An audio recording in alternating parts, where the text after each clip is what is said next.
You're now locked onto the Pulse Radio Show with Marcus Myers, X-Tina, and Ken Pyle. And on the 1 and 2s, Big Red the DJ. It's the Pulse Radio Show, baby. Believe that. Marcus. Red. When you tell me that you had a special guest coming, right? I didn't realize how special He's special in more ways than one. How more special. You understand? How more special. He's special in more ways than one.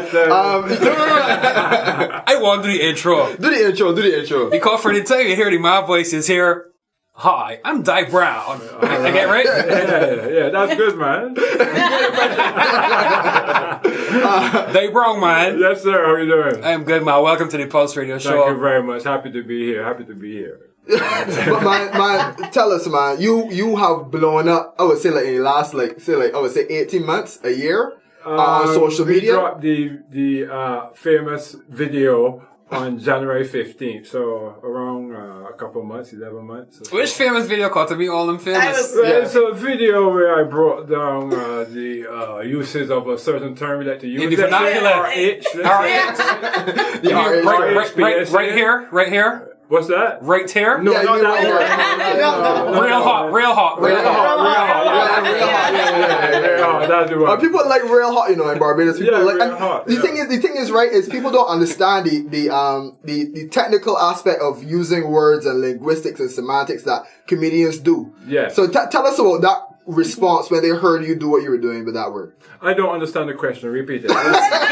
What are you saying exactly? I mean, how did people feel when they saw how a word they use every day, but the way that you were packaging it was so interesting? Yeah, the response was fantastic. It went viral. People loved it. There was actually one individual who told me not to do it. Really? And I was like, nah, put it up there. Because, I do stand-up. I've been doing stand-up since 2011. Right. So I felt like my comedy was just there on the shelf. Right. So I said, well, I get my boy Joe Claudia said I want to record my stand-up for, YouTube or whatever. He was like, man, you gotta make it a minute though, for IG. I'm a geezer. Right. I'm 42, I don't know. I'm not a geezer, man. But I'm too hip, I'm not too hip. So he broke down the whole, that IG is this great platform now that you can use. So we made it a minute, I suppressed that whole routine into like a minute. And put it out there, and the response has been fantastic. And people love it, but so why did the person say that you shouldn't do it? Because they were scared at what may happen, that people might be offended. Oh my God. Because they just heard the concept. Right. They didn't know how it was going to break it down, So, and I think that's always the skill. We talk about comedy and things. It's not only what you say, but how you say it. So basically, that's the voice there. So it was coming off of I did a show called BNN with Browne, where I used to have this kind of, hi, I'm Browne with news. And when we was doing the PSA, at one point I was doing it in the first take, and then the second take I didn't do it. Joe said, don't forget the voice. I was like, oh yes, the voice. The voice. So the voice got a name, you got a separate name for the voice? No, it's just my Browne TV voice. Okay. Or in this case, radio voice. Manners and sexy. But prior to the real hot video, you get some notoriety with the weatherman. Giving us the weather. And that seems to be applicable in almost every situation. Every year. Every year. Guaranteed next hurricane season next year you can see it again. Exactly. Well, when Kurt came around this time around, it kicked up totally fresh again, and just went around again, so it was fantastic. But that was from BNN. That was the weatherman from the BNN news show. I had the news anchor guy, I had the sports guy, and he was the weatherman. So when I dropped the real hot video, Joe put out all the other weathermen that was out there, and it went around, people liked it. So we started doing, more weathermen. Yeah. But the thing is, the thing is, right, is that I was following BNN, not only because I'm your friend and you're one of my mentors, but also the fact that the content was so good. Yeah, but I think so. Never was sponsored. That's why you understand. I'm not bitter at all. That's why you get, how come it didn't pick up, how come it didn't get the attention back then when you were doing it? as opposed to now? I can't tell you. It was a very good show. The fact that the weatherman lives on now is a testament to that. I don't know. I think maybe it was too long. It wasn't the right time. I don't know. I don't know how to answer that. But it was frustrating trying to get sponsorship for it. I was doing it on and off for like 3 years. So it got frustrating at one point. And then that's why I put together the idea to do the Real Hot video because it wasn't working. What I was doing wasn't working. So I said, try something different. She got shot. Come and say that real hot, Real hot, and it worked. And I find that so funny because unbeknownst to you, I used to edit out clips of that, like 2-minute clips, and put them on Twitter just to see what people would say. So when you were doing of what? 2 minutes of BNN, okay, right? So there were times that you would be doing BNN and you would say, people don't know that on the scene of certain like crimes and stuff on the fake news show, there will be this big rock and you'll be talking to this big rock. No, that's my raving, my rolling reporter, my man on the ground. Listen to me, they got bust. We go now to our rolling reporter, our man on the ground, Rockstone. Rock? Thank you, Rock. Can you tell us, paint a picture, what's going on out there? Busman popular now. We got busmen that only call me Rockstone. We got people that drive past me all now and call me Rockstone. The show was popular. Only a few people watched like a niche community. People who had tried it 10 on SCTV. Right, I know. 30,000 subscribers, they would say, but a few people like the show and people like the Rockstone character. Yeah, man. Put the tie around him and stuff. Yeah. And he was a very great reporter. We got some noise there because we talked about his wife and all of that. But let me ask you a question. When you talk to Rockstone, does he talk back to you? Yes, he talked back to me, yes. The joke is that I understand. But nobody else. What? Really? Thank you for your investigative journalism. The thing is, like, for people that are now being introduced to you, can you tell them that you're not somebody that just pick up a camera and do something? You actually have like an overwhelming amount of skill. Give us your background, your acting background. My acting background. Let's answer that question. I started way back in 1995. No, it's 1992. First played at Carmel School, and I fell in love with acting then. I went to the American Academy of Dramatic Arts and School for Film and Television in New York City. Nice. I was in New York for about 10 years, came back in 2005. Since then, I've been doing plays, like, we have done a few plays at UV. I Have No San Rico Story. Yeah. That was what I directed that this young gentleman starred in. Right. You forget Marcus is an actor. Yeah, he's an actor. He's an actor. He is also one of my students. Yeah. He came and did my acting workshop. I teach the Meisner technique, which I was taught at the American Academy. And Marcus is one of my proud students, man. Yeah. He has done stuff like Simone's Place. He has done all kind of different stuff, which I'm proud of him. He's a very good. You said he was at Simone's Place? That was a play. Where Marcus played a character. And he had a boyfriend, and he wore tight thank you for telling me this. Thank you. You didn't know that? No, I did not know. Listen, thank to sit you. in the audience and to hear them react to when Marcus came on stage, and he was like, "Yeah," it was fantastic. He's a very good actor, though, and very brave.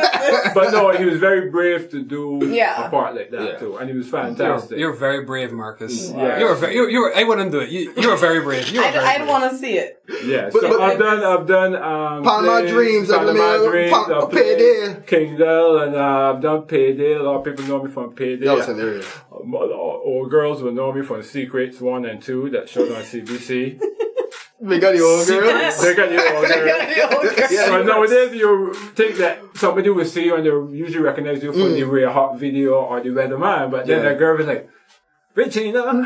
Yeah. You know, that was my TV wife, so they would ask me those kind of stuff. So I got big up them. So I've been doing a lot of plays, a few movies, and I've been doing stand-up as well, you know. He used to open for us at one point in time. Yes, I did. Marcus do stand-up comedy too. Really? He was pretty good. He was pretty good. He had a good 5-minute set.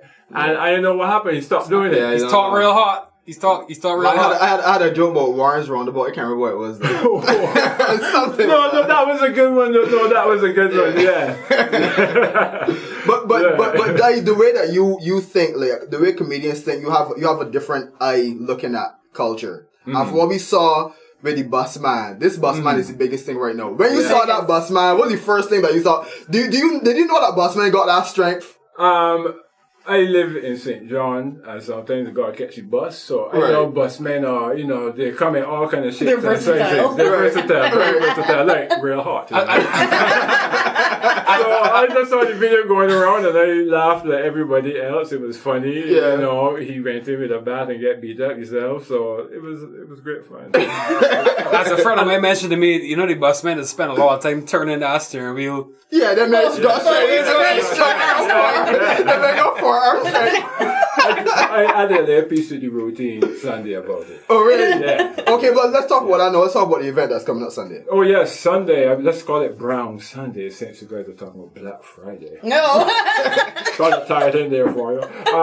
Yes, on November 25th, that's this Sunday, I'll be doing my real hot routine right there at the Cove, the Old Reggae Lounge, starting at 7 p.m. $20 or $25 at the door. It's going to be fun. It's going to be fantastic.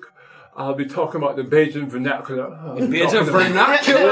That's how we speak. That's always funny. The patois, Yes. And I'll be talking about relationships. And, I'm all single at this age now and dealing with these people out here. It's going to be funny. And then we're going to talk about, relationships, Bajan relationships. It's going to be fun. Without giving anything away, can you tell us what it is like being single 42 in Barbados? It's horrible. It's horrible because, they would say you pop down, you're the artist. Right. He got money. It's rough, Marcus. Don't put me on the spot, so I might cry. Right now, though, the funny thing is the routine is about me being happy. Right now, being single. Yeah. Having gone through all the different stages of being single, and I will happily take you guys through the different stages of being single, from a Bajan perspective, you're hearing the music and cutting your belly and going right down the line. So when you think you're over it, right. When you party, you're feeling good, and then she walking, but she walking looking good, but then she be the man, and then she can be loving it. It was all that. So all those different stages. Speaking of music, maybe you can hear a track from Browne. Oh, wow. Actually, myself and Junie, we actually have something called Facts. That's a poem of mine that I used to do. Did it at the New Rican Poets Cafe, got 28 out of 30 in the Mecca, the poetry Mecca. I used to do poetry, right? Nice. Pretty hardcore, back in New York. So what Junie has done is he put some fantastic music around it. So you used to be at them events with people snapping the fingers and thing? I was in that era. It was the 90s too. Oh yeah, that was snapping fingers. I used to have to get up there and be like, and I feel like that was, yeah. But I don't like those kind of poets that always are like it doesn't matter what they're talking about. It's cool. Nah, not one of those type of, so what I'm saying is that there is going to be something like that, but it mainly is going to be done in the line of poetry. Okay. And there is talks about doing something. Jot down. Not yet. Myself and Nala, we used to do a show called Ting and Ting, and we used to do songs. We have done a song called People Day, and we have one song called So Hard. That is so hard. If it does freestyle, we just yeah, woo! And we just went crazy in the afternoon in the studio. And those might come up sometime, but for right now, no plans on music, jump down or otherwise. Or poetry to music yet. But I could definitely see that in the future, because the way that you craft certain concepts, I can see a melody behind those. But people are trying to get me into music. Really? Yeah. Really? I was on record deals and things. And he was asking me the same thing. So you never know. You never know. Nice. But I'm an actor and writer. First and foremost, yeah. Always. Well, you will be seeing me at the show, Dai. You better. Yeah. So all right. So plug again. I want you to plug your Instagram, Facebook, all that stuff. Yes. Well, you can follow me if you don't follow me already. Dai_Browne. That's Instagram. That's DY_Browne. Browne with an E. Yeah. And you can follow me at Di Browne on Facebook. And the event is on November 25th. This is this Sunday. This Sunday. 7 p.m. The Cove It is nightclub. my real hot show, stand-up comedy show. And it's going to be fun. It's $20 before. You can get your stuff at Ticket Nation online or at their outlets, or pay $25 at the door. It's going to be fantastic. Come out there. It's myself doing my stand-up like nobody else can do. Yep. Stand up, something that we really need in Barbados. And I know that Day is going to be flying that flag high, honestly. Yeah. So Yep. Right? Another great guest. Another great guest, man. Thank you so much, Dave, for passing through. Thank you, brother. It's always a good pleasure to see you and finally see you in person. I've actually never seen him in person. Yeah, you know? neither me. Yeah. Okay. I've seen you so many times appear on my phone, but never in person. Okay, cool. You got to do something about that. I mean, I want to see you doing some more performances. So hopefully you can gain some traction from the event on Sunday and hopefully do some more. I would love to see You'll that. see me, yeah. Yeah. Any real hot performances, come to Hotline. Yeah.